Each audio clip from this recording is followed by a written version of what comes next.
Jika kita memflashback praktik di masa lalu, bagaimana operasi militer dengan alasan mengatasi gerakan separatis bersenjata atau mengamankan objek vital nasional seringkali berujung pada pelanggaran HAM seperti yang terjadi di Aceh dan Papua. Nah, dari alasan-alasan tersebut, menurut kawan-kawan, salahkah jika revisi RUU TNI ini banyak penolakan? Jawab di kolom komentar. Bahkan mantan Presiden ke-6 Bapak Susilo Bambang Yudhoyono pun mengingatkan prajurit TNI agar tidak terlibat dalam dunia politik praktis.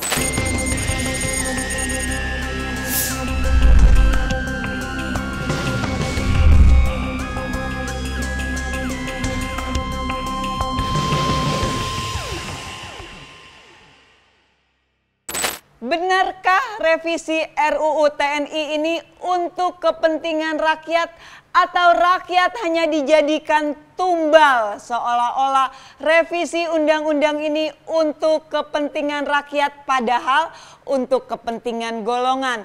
Iya, di tengah perekonomian Indonesia lagi menghadapi tekanan baik dari eksternal maupun internal karena terjadinya deflasi sehingga nilai tukar rupiah mengalami tekanan, pasar saham amblas.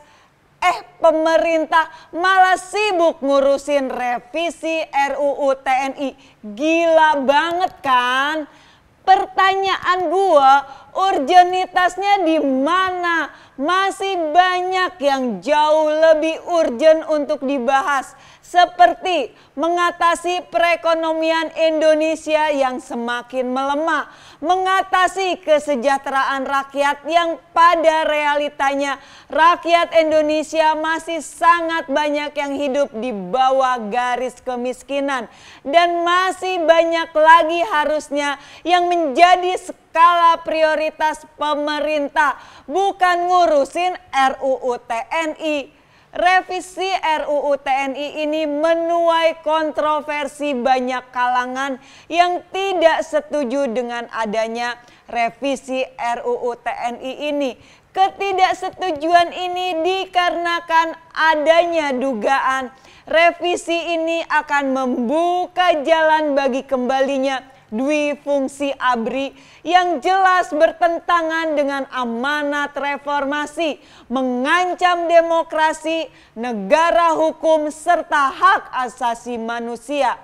Revisi ini bertolak belakang dengan agenda reformasi yang seharusnya mendorong profesionalisme TNI sebagai alat pertahanan negara. Sebaliknya, perubahan ini justru akan mengembalikan TNI ke ranah sosial politik dan ekonomi bisnis sebagaimana terjadi di era Orde Baru. Jika dibiarkan, hal ini akan melemahkan supremasi sipil, merusak sistem hukum, serta meningkatkan risiko pelanggaran HAM berat di masa depan. Seperti kita ketahui dalam dokumen TAP MPR 6 tahun 2000 tentang pemisahan TNI Polri, telah diakui bahwa peran sosial politik ABRI di masa lalu menyebabkan penyimpangan fungsi TNI dan Polri serta menghambat perkembangan demokrasi. Oleh sebab itu, jika memang Prabowo sering mengatakan bekerja untuk kepentingan rakyat dan bangsa, maka DPR RI dan Presiden harus menghentikan pembahasan revisi ini agar Indonesia tidak mengulangi kesalahan sejarah kelam. Tahukah kalian, jika dwi fungsi ABRI dihidupkan kembali, maka sangat besar potensi sisi negatifnya, seperti adanya keterlibatan militer dalam politik dan pemerintahan, akan bertentangan dengan prinsip demokrasi. Warga sipil akan lebih sedikit yang menempati jabatan dalam pemerintahan karena banyak diisi oleh militer. adanya potensi penyalahgunaan kekuasaan dan pelanggaran hak asasi manusia semakin meningkat.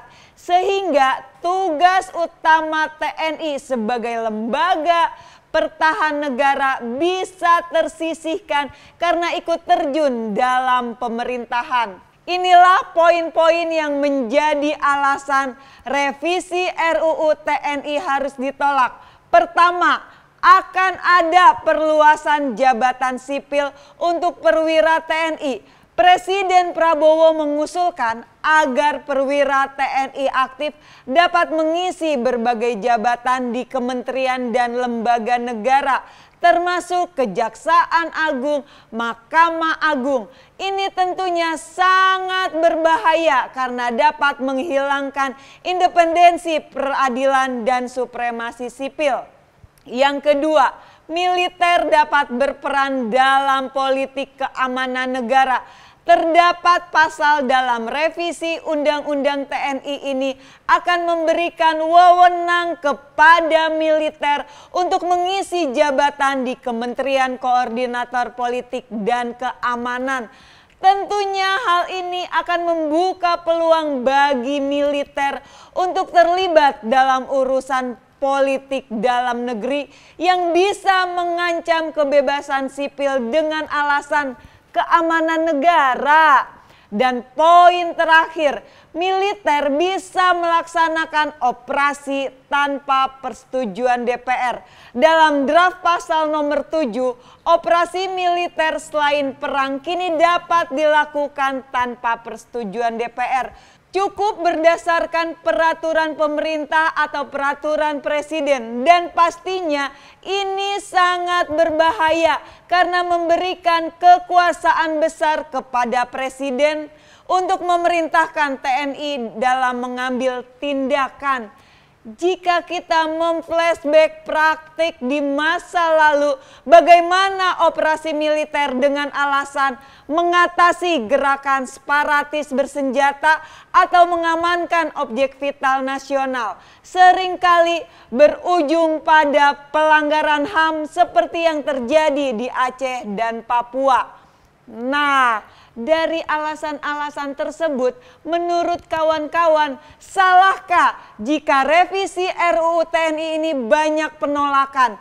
Jawab di kolom komentar. Bahkan mantan Presiden ke-6 Bapak Susilo Bambang Yudhoyono pun mengingatkan prajurit TNI agar tidak terlibat dalam dunia politik praktis.